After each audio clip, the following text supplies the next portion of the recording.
Welcome into Kingdom Keys, the official pregame podcast for Arrowhead Pride with Maurice Elston, Nate Christensen. I am Nick Schwerdt.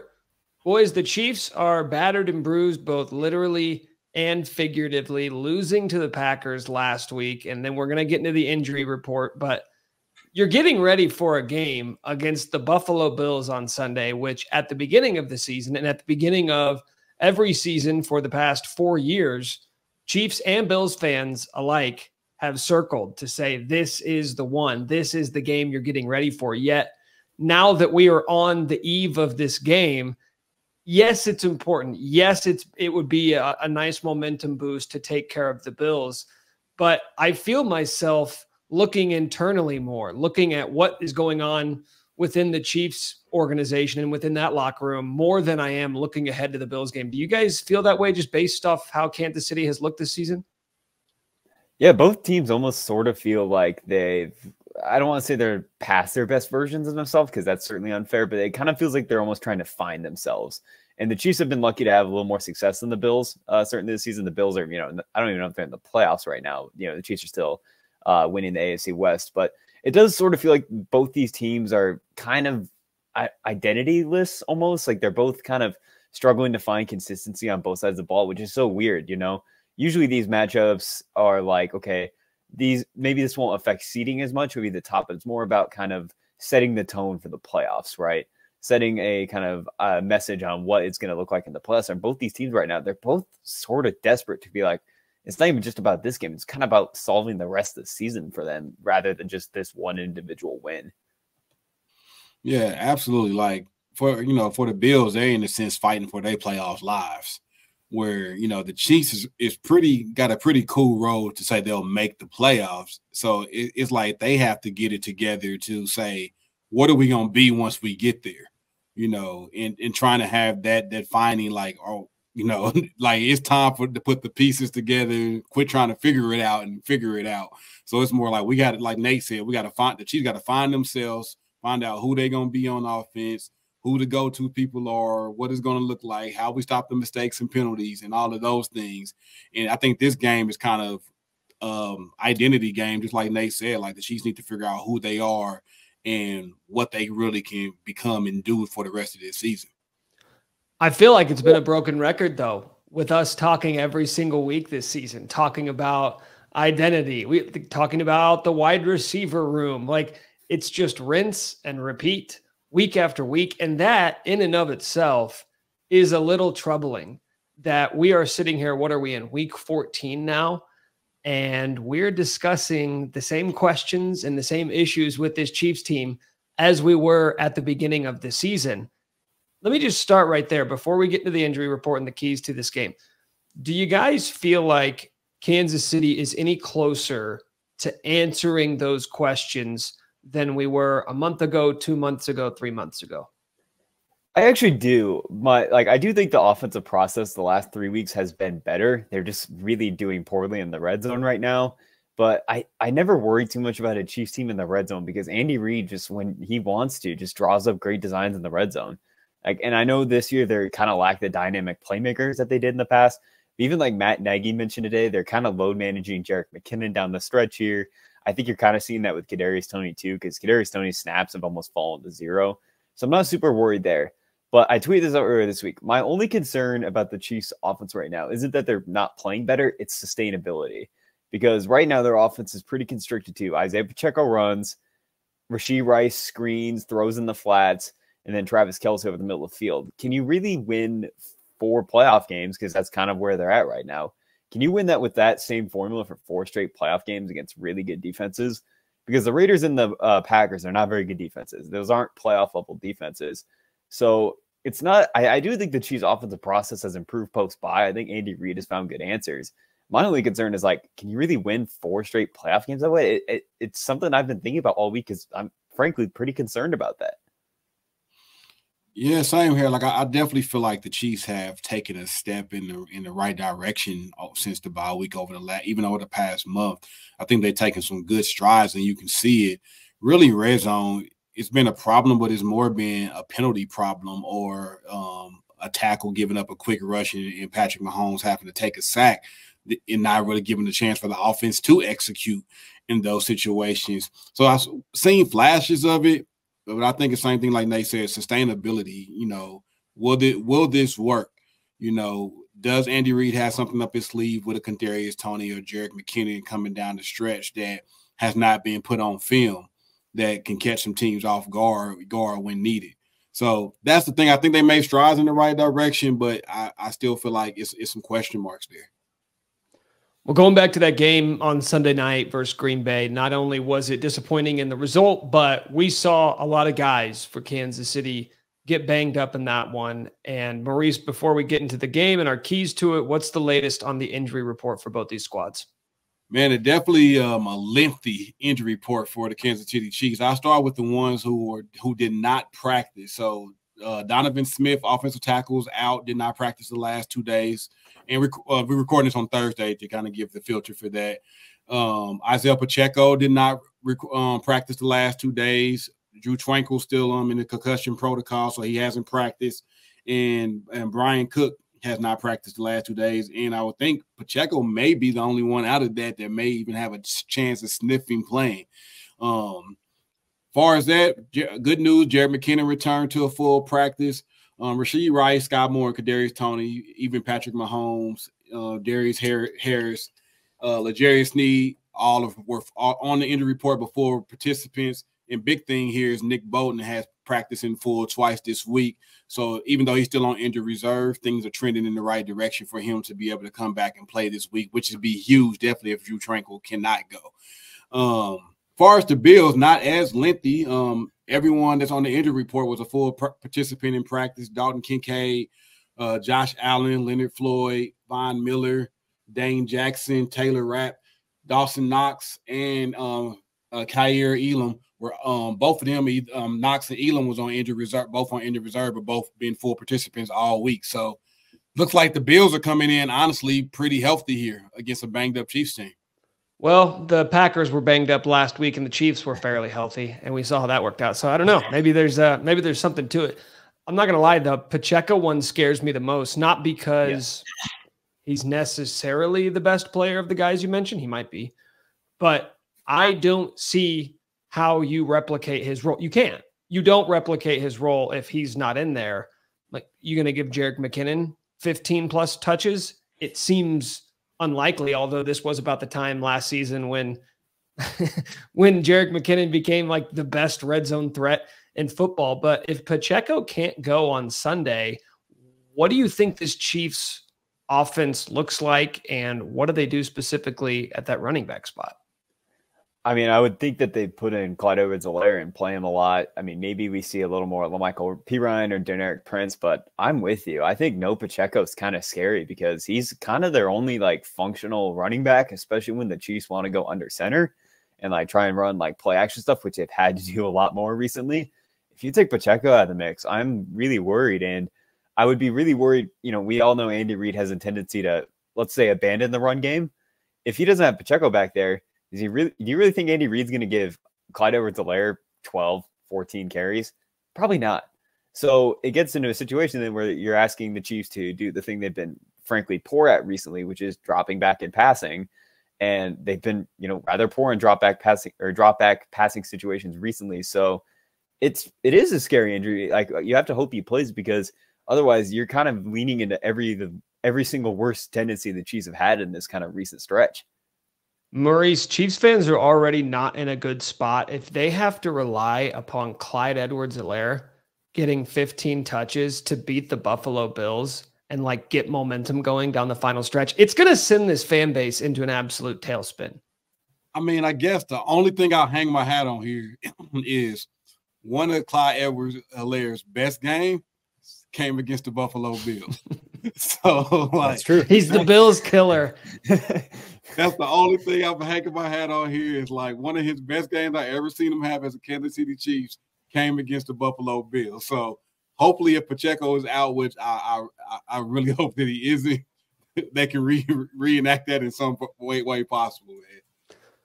Well, this game's going to be the late window on Sunday, so a couple extra hours for Pacheco to get fresh. Yes, everybody in Chiefs Kingdom praying for that man's health and return to the field. All right, let's get into the keys for this one. Chiefs, Bills, 3:25 Kansas City time on CBS. Nate, let's start with you. What's your key for the Chiefs on Sunday? Well, listeners will know last week I talked about how you had to stop explosive plays against the Packers. And guess what? Didn't happen. I would talk about how the Packers really weren't very good running the football, but they had kind of found a formula with these downfield explosive passes off play action. And what did they do? Exactly that. The Chiefs were getting shredded on last Sunday and with explosive passing plays, especially after Drew Tranquill went out and Brian Cook went out. But there were so many reasons for that. There was no pass rush presence at all. Jordan Love got to, take extra multiple hitches almost every single time they ran play action. He was just bouncing around because there was no one in his lap as all. There were busting coverages. There was no middle of field presence without Tranquill and without Nick Bolton. And it led to their worst defensive performance of the season. There was just too much space for the Packers. Matt LaFleur gamed them up the entire game, and that led, that's the reason why they ultimately lost. Well, unfortunately, that doesn't get any easier with the Buffalo Bills because recently, ever since Buffalo fired offensive coordinator Ken Dorsey, they've been really good at kind of getting back to these deep, explosive plays. I think everyone probably watched their game against the Eagles recently, and Josh Allen was playing out of his mind, and he was generating all these explosive passes deep downfield, crossing routes to Gabe Davis, deep kind of hole shots to Stephon Diggs. Even like Dalton Kincaid's been getting more involved recently. And you can't allow Buffalo to generate explosive plays the ways that the Packers were able to last week, or you're just going to get absolutely torched. Josh Allen, I really think Josh Allen's playing his best football right now that I've ever seen him play, his most consistent football. And they've had 2 weeks to watch this Chiefs defense, and they definitely watched last week's game and saw, hey, if Drew Tranquill's not out there and Nick Bolton, maybe if Nick Bolton plays, we'll see what his tackling looks like because, he has a wrist injury. I don't know if he's going to have to wear a club or anything like that. I haven't seen anything like that. But the Chiefs just have to defend the middle of the field better because Buffalo still has a lot of speed. They still have a lot of different ways to kind of attacking the middle of the field and stopping explosive plays. And the Chiefs offense, frankly, cannot get in a shootout with the Bills. I really don't think so. I don't think they're in a situation right now where they can score 34 or 35 points to match the Bills. So they have to figure out a way to stop explosive plays, make Buffalo kind of drive the course of field, and then let Buffalo get into their worst tendencies, which are, mistakes with turnovers after these long drives that were just killing them for the majority of this season. I'm actually going to hop in here with my key next because it's very similar to what you're talking about here, Nate. And yeah, much has been made about the Bills and why they're playing so much worse this season. The Bills are like an interesting case study because I don't know if we're ever going to see a team this good lose this many games. And I don't mean like good on paper. I mean good. This is a good football team. They are 5th in the NFL in points differential. 5th in the NFL. Yet they are sitting here at 6-6. Largely due to what you just mentioned, turnovers. There has been some bad luck along the way. And I like what you said there at the end about the explosive plays that they've been generating the last couple of weeks since firing Ken Dorsey. And a lot of conversation was made about, like, was he just the scapegoat? Was this really an issue for him? I think Buffalo had gotten really comfortable in doing what they've done and had a lot of success doing over the past 4 years, which is Josh Allen be Josh Allen and chuck it up to Stephon Diggs 180 times a year, much like the Chiefs are kind of figuring out this season and trying to learn, like, where are the different hierarchies of this passing game? And the Bills are kind of figuring that out in real time, whether it's Gabe Davis or Dalton Kincaid. Khalil Shakir is a guy that they've gotten a lot more involved. But what we've seen, and I think a lot of people have latched onto with the Bills' struggles, is the turnovers. Josh Allen has 13 interceptions on the year, and a lot of those have come in really critical junctures of the game. And those just stick with you. If you're watching Red Zone on Sunday and you're flipping back and forth between games and you see a late game, Josh Allen throws a pick, that's the headline. It's Josh Allen threw another game-clinching interception, and now it's becoming like this turnover problem. Turnovers are a problem, but when you look at this Bills offense, they're efficient both passing, and I think this is the best running team that we've seen in Buffalo with Josh Allen. James Cook has been really good, and specifically in the red zone, they have been one of the best offenses in the NFL.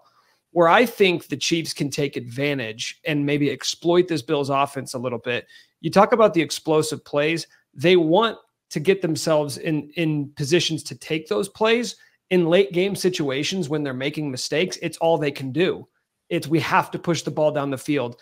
That, I think, is where the Chiefs can take advantage. If you can slow them down in their running game, if you can keep them out of those really advantageous spots to take a deep shot down the field, that's when you get them in these precarious situations where they've been making mistakes this season.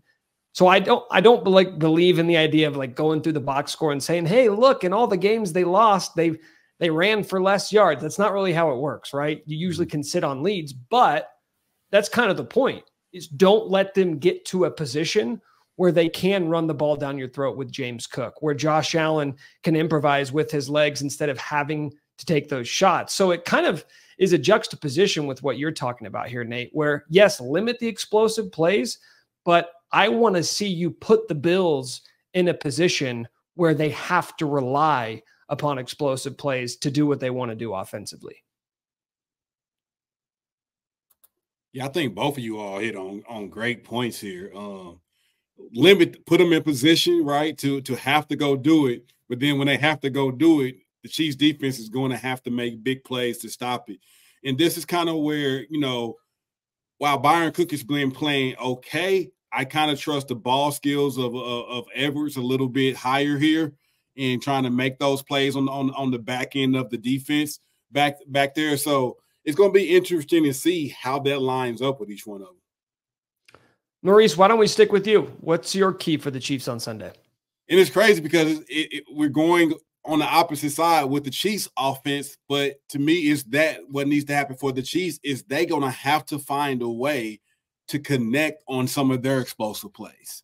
I think over the last few weeks, you've seen the shots taken, but you continue to see it not connecting for various reasons. A lot of times it honestly just seems like Patrick Mahomes and what he is seeing, and it has come down kind of to MVS and Watson on those deep throws are not seeing the field the same way.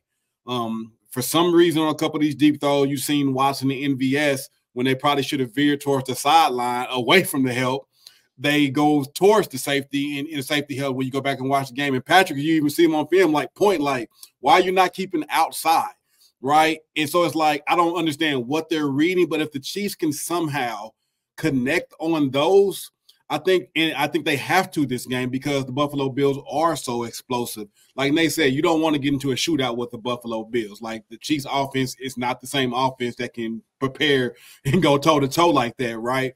But I do think that they have to connect on some of these deeper plays and stretch this field because teams have been kind of, they sit back, but there's times where they're going to those coverages. Patrick Mahomes sees it, takes the shots, and it's just not connecting there. So I think if they can connect on some of them explosive plays, one or two of those big plays downfield to make the teams go back and have to respect that again, then that could be a very good key for the Chiefs to bring home a victory this week.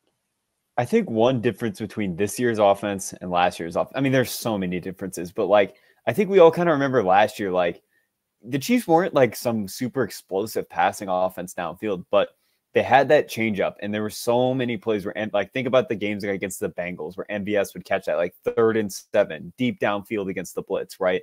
Those plays Justin Watson would create. Those just haven't been there this year. The Chiefs offense just feels so cramped right now that they need some semblance of a big play over the top, once, twice a game to at least get defenses to threaten. But they're not doing that right now. Teams just don't respect anything downfield right now. And that's what, bringing back that sustainability point. I do think they've found a better offensive formula, but if teams are eventually just going to sit on everything underneath and kind of rally underneath, you got to be able to hit a double move. You got to be able to hit a deep post route, something to get defenses to, be threatened by that. And they just haven't been able to do that recently. And until that happens, I'm just I don't know how this offense kind of gets itself out of the rut because they're just so constricted on space right now that they can't find avenues to create yards after catch and create, they're just it's so cramped right now. That's the word I keep using, but that's how I kind of feel when I watch this offense. What's so interesting and sort of mind-boggling to me, though, is we've made a lot, and Chiefs fans and people around the NFL have discussed the talent level in the Chiefs wide receiver room and how it's down. it's really all not that different than it was a season ago. And it's hard for me to believe that like the presence of Juju Smith-Schuster is the reason why they won the Super Bowl last year and they continued to be an elite offense versus what we're seeing this year. So what is it? Because the other side of it is that Andy Reid almost always figures this out, and there's still time, but this is the latest in the season we've seen in the Patrick Mahomes era for them to be having these kinds of issues on offense. So I'm just wondering, like, what do you guys think is the biggest difference between last season and this season and why we're seeing these issues on offense? I don't think it's just Juju. I think it's also MVS playing so much worse this year than he did last year. There are a lot. I know MVS has been very bad this year, but he was a helpful player last year. He really was. Jerick McKinnon last year had 9 receiving touchdowns. He's basically been a non-factor for this offense the entire year. And frankly, Travis Kelce's just not playing as well. Travis Kelce last year had a potential Offensive Player of the Year campaign. And this year, he's just been like, a very good tight end, like a Pro Bowl level tight end still. But that's a noticeable gap in the difference. Last year's Kelce's year was the best year of his career, probably. He was exceptional. The way the Chiefs were using him, like he was dictating everything. And this year, he hasn't been quite as good. I think some of it is the surrounding circumstances, but I think he's just getting a little bit older. He can't play as many snaps. So it isn't just Juju, like you mentioned, but it's in conjunction with Juju being gone and Jerick McKinnon being worse and MBS being a non-factor and Sky Moore not replacing, Juju Smith-Schuster and Travis Kelce being worse. It's just all these factors kind of adding up all together to lead to the offense just being worse. Yeah, and for me, I honestly think discipline and execution is just really missing on this team, right? Last year, our offensive line was not as penalized as much as this offensive line, especially, in the red zone. You didn't see Wiley and Orlando Brown get the type of penalties that Taylor and Smith is adding up. Even Creed, and Tooney have been called for more penalties this year. And I think that's kind of helping, for them trying to make up for what's going on around them a little bit. But the execution just has not been there. We talk about the connection on the deep routes. You see some of it with the spacing with the receivers when running certain routes. Like, it's just overall execution, especially in the red zone, really has just been something lacking. So, like you said, it's not just a Juju thing, but I think Patrick could count on Juju to be where he was supposed to be when he needed to be there. And I think that kind of helped out with Travis Kelce because you had two people. Rashee Rice is getting there, but, of course, he's a rookie. Him and Patrick seem to be getting on the same page a little bit. But you just really need that extra guy. And last year, it came in spurts. You'll see MVS have a good game, and you'll see Justin Watson have a good game. Like, you've seen that. Now it's just you haven't seen anyone really step up to the plate. And hopefully McKinnon can come back along and add some of the things he added to it. And somehow you can find a way to get Kadarius Toney involved more since he's so dynamic. But I'm just anxious to see it. But this late in the season, it's like it's still time to figure it out. But if you ask me what's missing, just execution and discipline. All right, guys. Well, that's really got vibes at a pretty all-time low. And so I'm actually going to start us off with predictions today.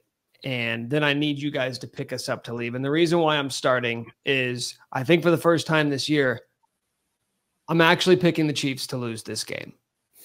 It pains me to do so, but I feel like if I keep making the same mistakes, at some point I'm going to drive myself insane. And the Chiefs, and this is what concerns me more than anything else, and it's less like football talk and more eye test stuff, but you go back to that game against the Packers. Late in the game, down 2 points, Patrick Mahomes has the ball. Those always felt like invincible situations. It's the most exciting moment in all of sports to watch. Patrick Mahomes trailing late in the game with a chance to take the lead. And that cloak of invincibility seems to be gone, at least right now. Whether it was against the Eagles 3 weeks ago or the Packers last week, I'm waiting for the old Chiefs offense to show up. Not just like the explosiveness throughout the game. I'm waiting for those moments late in game where you say, who cares what's happened up until this point? 2-minute offense. This is the best show in football. And that's not what we have right now. And unfortunately, on the other side, as bad as the record may indicate for the Bills, this is a really good football team. And I think they're a better football team than the Chiefs are right now. The Chiefs have also dropped a couple games at Arrowhead. Like, I'm trying to find an excuse to pick the Chiefs other than just saying it's the Chiefs, because that doesn't seem to be enough this year. So I'm going to go Buffalo 23, Kansas City 21. It pains me to do it. So now I need you guys to pick big Chiefs blowouts to send us off with a high note. Unfortunately, I'm with you on this one. I would feel better if Drew Tranquil and Nick Bolton were both like healthy and there, but those two not being kind of, I need to see, I really want to see Nick Bolton play, because I'm really like, I'm worried about what it's going to look like initially as he comes back trying to tackle with that wrist. But those two being gone and Brian Cook being hurt, I just think it's a lot for this defense to stop this Bills offense. We kind of saw them struggle last week without that kind of help in the spine of the defense. And unfortunately, I just don't know if the Chiefs can kind of get in the shootout right now. And look, I picked the Dolphins to beat the Chiefs the last time after they lost to the Broncos, and I was proven wrong. So hopefully they prove me wrong again. But I just don't think this is a good matchup for the Chiefs, the team that they have right now with the defensive injuries and with the offensive struggles. I got Bills 28-24. I think, they're super desperate. They're coming off a bye here. I just think besides the fact this is at Arrowhead, it feels like all the advantages right now are in the Bills' favor. And like you mentioned, Nick, this is a really good football team, even if their record doesn't state it. So I am going to pick the Bills, but hopefully, this kind of reverse psychology will work and the Chiefs will end up winning. All right, this is dangerous territory, boys. Maurice, if you can't see us, Maurice is rocking the Chiefs hat. He's got the red trim lighting behind him. I'm getting strong Chiefs vibes from you, Maurice. Yeah, man. I never thought I'd be on the island picking the Chiefs by myself, but I am. But while I'm picking the Chiefs to win, it's going to be a nail biter. I feel like we kind of will get Patrick Mahomes in the same situation this week as he was last week, with the ball at the end of the game needing the field goal to win. And I feel like he'll pull it out this time. That's the only thing I'm betting. I think I'm going to go 24-21 Chiefs. I don't think it's going to be crazy, high scoring. I think L'Jarius Sneed and Trent McDuffie will be huge in these games and what they can do in coverage. Hopefully Spaz can draw up some blitzes to rattle Josh Allen. And I feel like the offense will do just enough. I feel like Patrick Mahomes knows how important this game is. And I'm gonna trust Mahomes, and my gut's telling me it's gonna be tough. I want to decide with you all. Like I do. But I think some way, somehow, in the final seconds of this game, Patrick Mahomes and the Chiefs figure out how to walk away from Arrowhead with a 3-point victory. I've never heard someone sound so brave to go out on an island and pick the Chiefs to beat a 500 team at Arrowhead. Reigning Super Bowl champs. Reigning Super Bowl champs. Yeah, let's keep adding. Keep adding. All right. Well, I've never wished to be wrong this much before. So, Maurice, if you're right, when you're right, I will absolutely be giving you your props on next week's episode. For everybody listening, if you haven't already, please subscribe, rate, review wherever you get your podcasts. Thank you so much for tuning in with us. With Maurice Elston, Nate Christensen, I am Nick Schwerdt. Thanks for listening. We'll talk to you guys next week.